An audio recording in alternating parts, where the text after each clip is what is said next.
I think I figured out why so many smart people stay stuck.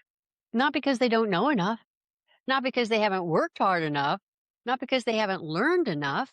In fact, the person who helped me see this has spent years attending conferences, hiring mentors, reading books, collecting frameworks. I had breakfast with her this week. Welcome back to the Catalyst Code, where we crack the internal code that creates your external results. This isn't just about awareness. Most people stop there and then they wonder why their results aren't changing faster. This is about your embodiment, learning to operate from your true identity and maintaining the frequency that actually produces the life and results that you want. Once embodiment shifts, everything changes. You are the catalyst. This is the code. So let's go.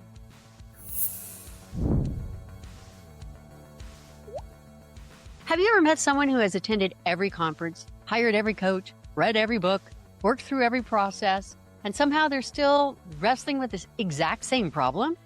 I had breakfast with one of those people this week. She is super smart, accomplished, well-read, deeply committed to helping people in her own coaching practice, but still frustrated. And somewhere around coffee refill number 2, I found myself wondering, how is it possible to learn so much and still feel stuck? But this is how most frustrated people feel. Something isn't working.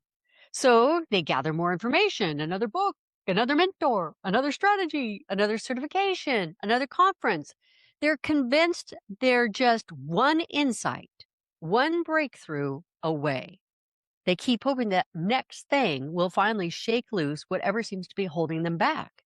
But as I listened to her talk, I realized that it still wasn't shaking loose. She wasn't gathering answers anymore. She was gathering processes. And despite all of them, she was still wrestling with the same challenge she had years ago. So I gamely stepped in and described an entirely different perspective. And she nodded and said, "That's exactly what I teach." I talk identity. She heard mindset. I'd say embodiment. She heard feeling. I said operate from the identity that has already achieved the outcome. And she heard processes to achieve the outcome. And every time she smiled and said, "That's exactly what I teach." And every time she said it, I became more convinced that we were talking about two entirely different things. And that's when it hit me. She didn't think she was resisting the idea, but all the while, her locked-in identity, the one accustomed to calling the shots in her life, was translating it for her. Every new idea was being applied to the same underlying pattern. Have you ever done that? I mean, have you ever heard an idea and immediately thought, "Oh, I know that already. I've heard that before. That's just another version of blah, blah, blah." Because if so, you may be doing exactly what I was watching happen over breakfast. See, most people assume they need a better plan, a better coach, a better strategy, a better system. Sometimes that's true because you need someone to help bring this all to light for you. But what if the thing keeping you from the results you want isn't something you're doing wrong? What if it's something you're misunderstanding about yourself at your core? What if you become exceptionally skilled at solving the wrong problem for your progress forward? Now, you may think, you know where I'm going with this. You've got the answer. Paradigm, subconscious programming, limiting beliefs, the way you were raised. Nope, none of that. Those things definitely influence the situation you're in, but they're secondary to this discussion and to what I was seeing happen right in front of me yesterday at breakfast. My breakfast friend had a category for all of those things.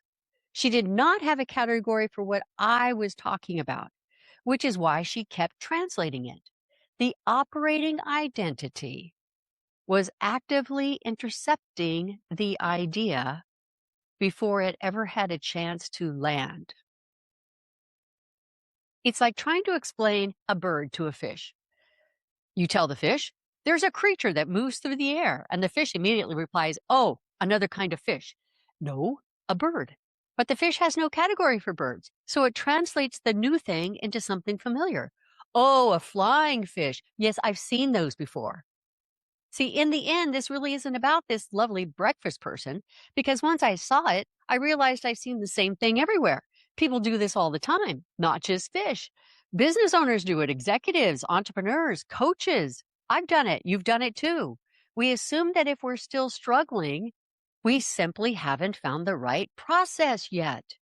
But we're trying to solve the wrong category of problem. So, take, for instance, a business owner who thinks he or she is struggling with marketing. So, they hire another marketing consultant, and then another one, and then another one. But the real operating issue might be that they still see themselves as the technician, artist, practitioner, or creator, not the business owner. The marketing isn't the problem, the operating identity is. Or take a hospitality property. A resort decides it wants to elevate itself into a more luxury position. On the surface, the conversation becomes about amenities, bathrobes, service standards, guest experiences at the pool, programming, operations. Those things all matter. But underneath this sits a much bigger question. But underneath that sits a much bigger question. Who are we becoming on the other side? Who are we becoming on the other side of this? Because every organization, even a small business, you out there, you might be operating, you're carrying an identity. And whenever that identity begins to shift, friction shows up. Not because people are arguing about amenities and programming and service standards or operations. They're trying to answer that bigger question. Who are we becoming? Who am I becoming?